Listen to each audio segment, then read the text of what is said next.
घर में अगर किसी को लग रहा है कि नेगेटिविटी आ रही है, और जैसे घर में अगर रहते हैं, कई बार होता है कि सर में ऐसे टिकलिंग होती रहती है, चीटी से जैसे काटती है, कई लोगों के घर में होता है। किसी के घर में घुसते ही हमारे को ऐसा लगता है, भी महसूस हो रहा है कि यार भाई अच्छा सा नहीं लग रहा हमें इनके घर में आने से। तो आप उसका भी एक उपाय है, यही का आप पानी लेके जाएंगे।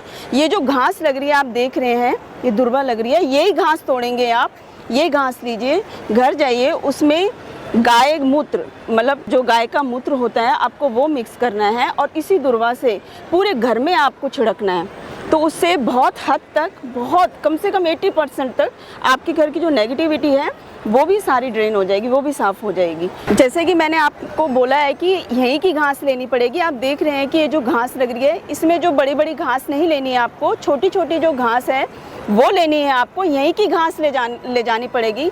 और ये भी याद रखिएगा कि बंच लेके जाना है आपको, गुच्छा जो होता है, गुच्छा लेके जाना है। और जितना ज़्यादा हो सकता है आप इसको संभाल के रखिएगा।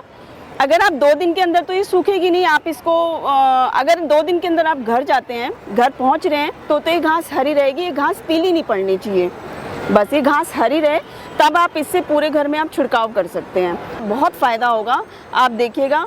और ये सावन के महीने में, अगर आप जैसे अभी चल रहे हैं सावन के महीने, अगर आप इसमें आकर करते हैं, बहुत सी मतलब आपकी परेशानियां हैं वो बहुत जल्दी आपकी सॉल्व होती चली जाएंगी। तो मैं अब भी यही बोलूँगी कि देखिए, अगर मंत्र का कोई बात कह दो या उपाय बता दो तो लोग कहते हैं हम मंत्र नहीं पढ़ पाएंगे, मंत्र के शब्द बड़े अजीब होते हैं। उपाय बता दो तो कहते हैं बहुत बड़े बड़े उपाय हैं, हम कहाँ से लाएं जी सामग्री, कई लोग ये कह देते हैं। लेकिन ये तो वो छोटे छोटे उपाय हैं जो हर कोई कर सकता है, जिसमें किसी का कोई पैसा नहीं लगेगा। हींग लगे ना फिटकरी, रंग भी चोखा होए, ये वो वाली बात है।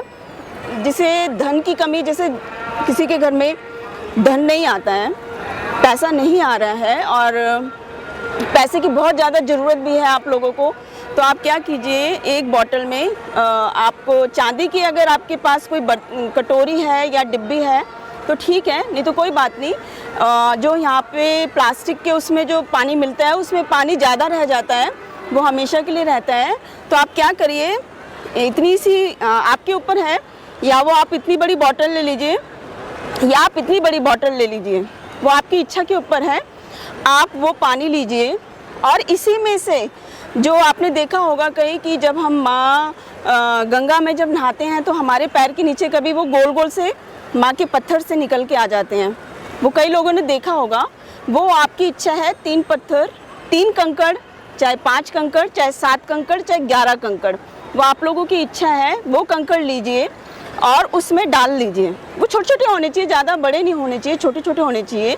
फिर उसके बाद आजकल ये बारिश का पानी भी बहुत हो रहा है, उसमें से अगर ये बारिश होती है, खासकर ये जो सावन का महीना चल रहा है, सावन के महीने के में जो अगर बारिश का पानी मिल जाता है, वो बारिश का पानी आप इस गंगा मैया में थोड़ा सा मिलाइए, ज़्यादा मिलाने की ज़रूरत नहीं है, थोड़ा सा मिलाइए।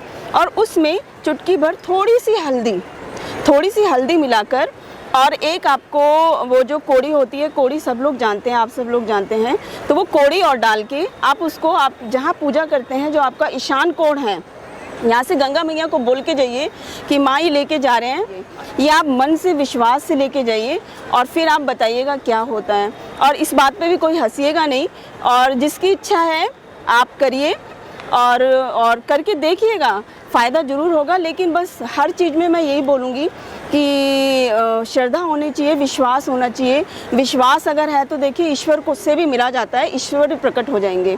तो मैं बस इतना ही कहूँगी, और अपनी श्रद्धा विश्वास के साथ आप इस कार्य को करेंगे तो आपको ज़रूर फल मिलेगा, ज़रूर ही मिलेगा। बस मैं इतना ही कहना चाहती हूँ। जय माता की, जय माँ कामाख्या।